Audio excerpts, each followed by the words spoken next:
سینه از آتش دل در غم جانانه بسوخت. آتشی بود در این خانه که کاشانه بسوخت.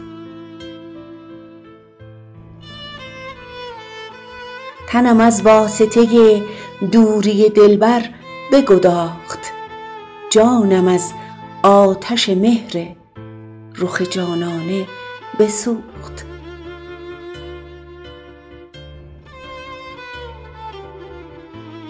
سوز دل بین که ز بس آتش اشکم دل شمع دوش بر من ز سر مهر چو پروانه بسوخت. آشنایی نه غریب است که دلسوز من است، چون من از خویش برفتم دل بیگانه بسوخت.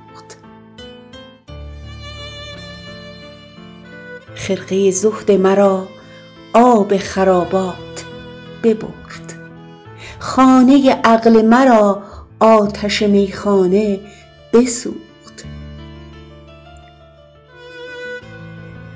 چون پیاله دلم از توبه که کردم بشکست، همچو لاله جگرم بی می و خمخانه بسوخت.